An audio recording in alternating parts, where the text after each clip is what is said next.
My addiction started early in my life. I was introduced to my real father, my biological father, at a party. He introduced me to cocaine at 13 years old. I was smoking cocaine by 14. I became addicted to cocaine, started to rebel in my teen years. I was drinking alcohol. I was captain of the football team from Pee Wee League all the way to my junior year.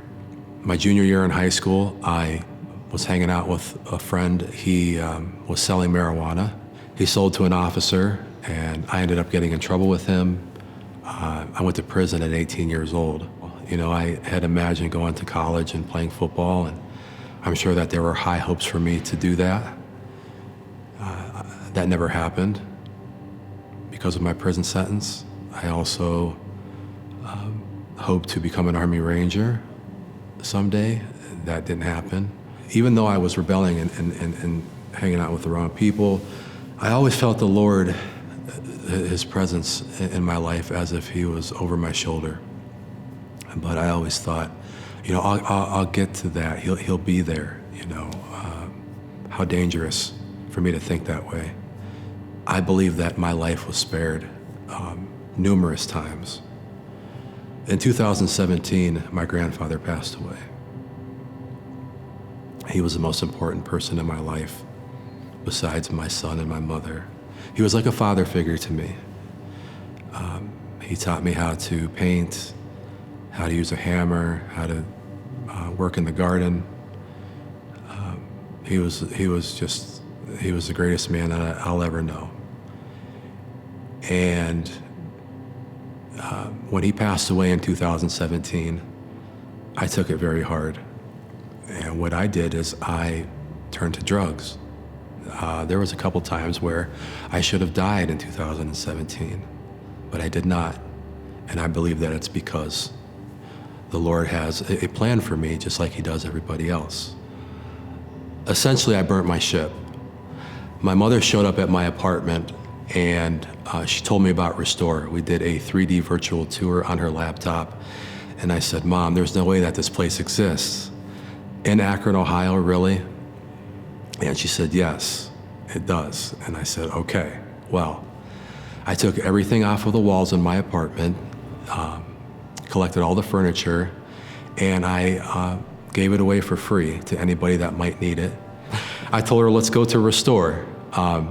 In the military back in the day, many moons ago, when the soldiers would set out for battle, they might cross a waterway, and when they reached the other side, the captain would burn the ship. And he would do that so his soldiers couldn't use the ship to retreat. They would have no choice but to go forward and win the battle. And essentially, I burnt my ship. As we pulled onto the street and I could see Restore in the distance, I said, there has to be a catch. Like, the place is so beautiful. Mom, please turn around. This isn't right. Right away, as soon as I stepped in the front door, it was like nothing I've ever experienced. You're embraced. I was embraced. It's hard to describe. It's an amazing place. Everybody here sincerely cares.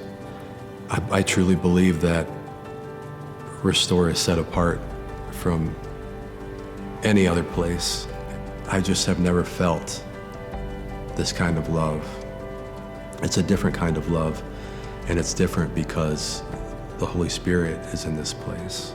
Not only in this place, but in others, whether they are staff or volunteers.